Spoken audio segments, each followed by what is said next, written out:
partir de quel moment, entre l'arrivée de l'hôpital et le diagnostic posé, où on vous dit votre enfant ne pourra plus marcher? Parce qu'au départ, c'est pas ça qu'on vous dit. Non, ils disent pas ça. Ça prend un an.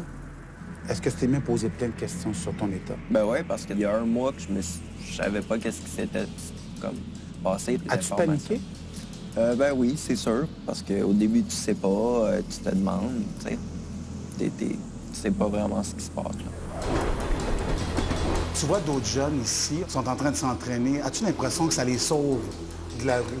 Oui, parce qu'avant de venir ici à la boxe, j'étais presque toujours dans la rue. Tu sais. Avec tout ce que ça comporte. Oui, c'est ça. Le fait de venir ici après l'école, c'est comme si tu trouves un loisir, quelque chose à faire. Fait que tu as de quoi t'occuper. Fait que moi, à un moment d'après moi, oui, ça les sauve de la rue. C'est quoi le premier sentiment qui vient quand tu apprends que tu es enceinte? C'est quoi la première sensation qui vient à 14 ans? C'était l'étonnement. L'étonnement, puis après ça, comment on gère ça, qu'est-ce qu'on fait, on évalue.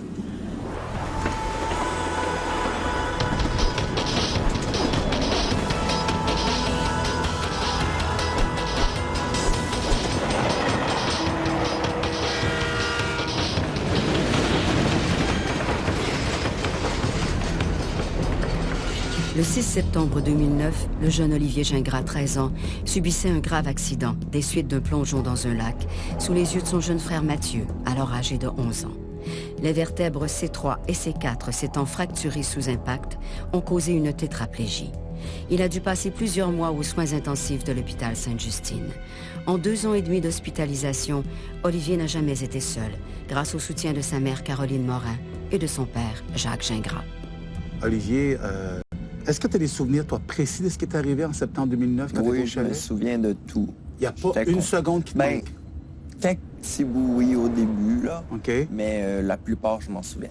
C'est pas un vrai plongeon que tu fais dans le fond? Non. C'est vraiment un petit, comme pour me saucer, là. Ouais. C'est qu'ils voulaient faire un peu comme qu'on fait des fois, un genre de plongeon de surface. Ouais. Tu sais, se donner un petit swing là, de surface pour se saucer, là. Et ton frère est à côté de toi à ce moment-là aussi. Ouais. Est-ce que tu te souviens du moment où tu ne sentais plus tes jambes et tes bras dans l'eau? Oui, je me souviens. Là, à ce moment-là, ton frère a eu les réflexes de te retourner parce qu'il a vu qu'il se passait quelque chose. Oui, bien, j'avais le visage dans l'eau. Oui, bien c'est surtout que Mathieu a levé le bras d'Olivier parce qu'il voyait qu'il faisait des ballons. Puis en levant le bras, Olivier, je sais pas si c'est parce qu'il était plus mou ou quelque chose, Olivier a flippé et est revenu sur le dos. Est-ce qu'on pourrait dire que Mathieu t'a sauvé la vie? Est-ce que pendant tout le temps, parce que ça a pris 20 minutes avant que les ambulanciers viennent, il faut comprendre qu'on est dans un chalet éloigné un tout petit peu, ce qui est normal, ça prend un certain temps. Est-ce que pendant tout ce temps-là, tu te souviens d'avoir peur de ne plus marcher? Ben, à ce moment-là, je savais pas encore, tu sais, comme qu'est-ce que j'avais, mais je me posais beaucoup de questions, là, tu sais, qu'est-ce qui va arriver, qu'est-ce qu'on va faire, non. Fait que, avec le stress pis tout, t'as pas vraiment, tu y penses pas vraiment, là. Mais vous arrivez à l'hôpital, premier diagnostic qu'on pose, ce n'est que des vertèbres écrasées, donc il est possible qu'il remarche. Ouais. Mais au moment où on le transfère à Sainte-Justine, c'est là qu'on comprend la gravité de la situation. Ouais. En fait, c'est Caroline qui est arrivée. Moi, je suis arrivé peut-être une demi-heure plus tard. À ce moment-là, vous imaginez le pire? Parce que vous avez entendu, on va le perdre. Oui, je suis tombée. Ils m'ont mis une chaise, je suis tombée assise dessus. Puis là, je comprends plus rien. Je dis, ben voyons, là, de l'autre hôpital à ici, là, qu'est-ce qui est arrivé, là? Dans la blanche, j'étais là, il n'y a rien arrivé. Fait que là, ils ont dit, on va attendre avant de vous dire qu'est-ce qui se passe, tout ça. On va l'envoyer passer d'autres tests avant de savoir exactement. Parce que les autres, il y avait des machines plus performantes qu'à la première hôpital. À partir de quel moment, entre l'arrivée de l'hôpital et le diagnostic posé, où on vous dit votre enfant ne pourra plus marcher? Parce qu'au départ, c'est pas ça qu'on vous dit. Non, ils disent pas ça. Ça prend un an.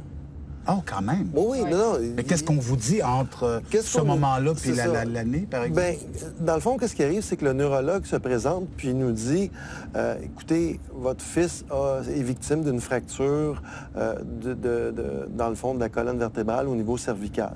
OK? Il nous explique que c'est C3 et C4, qu'il va avoir de graves conséquences, mais qu'il ne sait pas exactement c'est quoi les conséquences. Mais il nous dit tout de suite qu'il va avoir de graves conséquences. Là. Quand il s'est rendu qu'il te place dans un petit salon pour t'annoncer une nouvelle, puis il rentre 4 médecins en même temps, tu te dis qu'il y a de quoi qui marche pas, là. C'est ça. Pendant ce temps-là, toi, Olivier, tu poses-tu des questions sur ton état en disant... Ce bout-là, dans le fond, je dirais que c'est le bout que je me souviens le moins. L'arrivée à l'hôpital et le début, mais c'est sûr que je l'avais Mais il était plus endormi à ce moment-là. Ouais. Il l'avait endormi. Parce que là, ils lui ont mis, quand les médecins sont venus nous rencontrer, il lui avait déjà mis un halo à l'entour de la tête, vissé après le crâne, pour étirer la colonne. Ça a pris combien de temps à toi, Olivier, pour constater l'étendue des dégâts? Ben, j'ai commencé à plus me réveiller peut-être 1 mois, je dirais, après, là, que j'étais vraiment plus là. Est-ce que tu t'es mis à poser plein de questions sur ton état? Ben ouais, parce que dans le fond, je me souvenais plus vraiment comme d'il y a 1 mois que je savais pas qu'est-ce qui s'était comme passé, fait que c'était tout ça comme à rattraper. As-tu paniqué? Ben oui, c'est sûr, parce qu'au début, tu sais pas, tu te demandes, tu sais, tu sais pas vraiment ce qui se passe. Puis Là. à ce moment-là, on comprenait pas très bien ce que Olivier disait. Il était intubé. La seule affaire qui pouvait bouger, là, il nous disait oui puis non, là, en clignant des yeux. C'est de même qu'on a parlé pendant des Ouais. mois. Mais Olivier, à ce moment-là, ne connaît pas son état. OK? Nous, on lui explique, mais on veut lui expliquer qu'est-ce qu'on a appris des neurologues, des médecins. Mais on veut garder espoir parce que nous-mêmes, on garde espoir. On espère que les médecins, qu'est-ce qu'ils nous disent, là? Que c'est une erreur, là, ils se trompent, là. Parce qu'eux autres, même, ils n'ont pas l'air trop sûrs. Parce que, dans le fond, ils sont pas sûrs.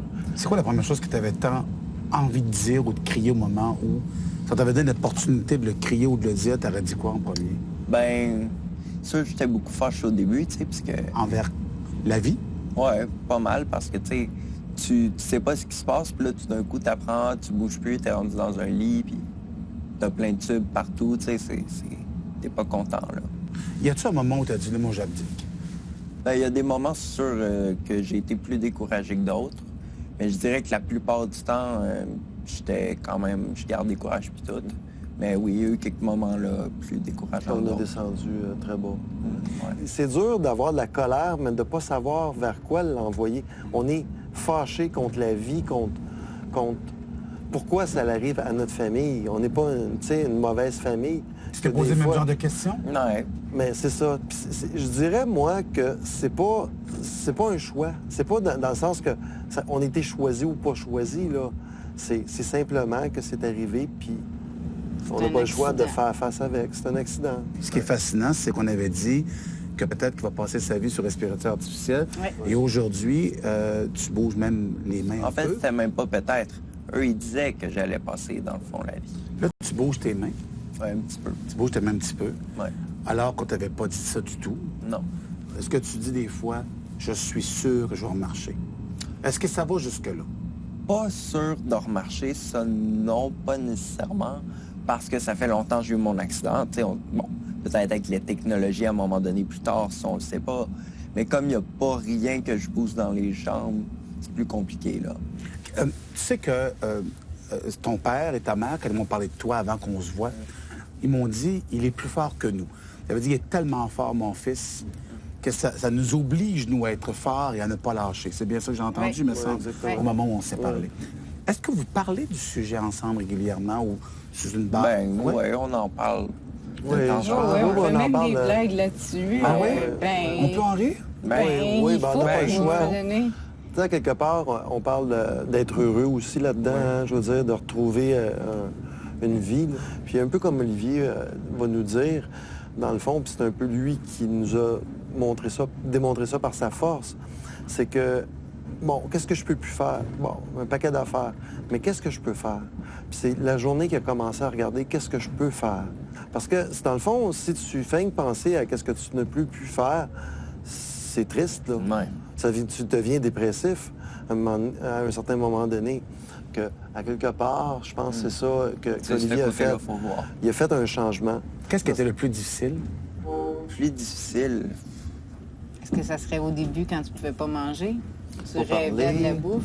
Pas parler, pas Ben, dire sûr, qu'est-ce que pas tu parler, ressentais. c'est difficile, parce que tu peux plus vraiment, comme, tu peux pas te débrouiller pantoute tout seul, là, tu sais. Peu importe qui est avec toi, tu peux pas rien leur dire, rien faire.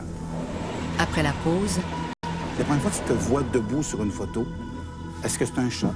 Tu sais que 50 inclus des parents qui vivent une situation comme celle que tes parents ont vécue se séparent, au-delà de 50 Qu'est-ce qui fait que vous êtes encore ensemble?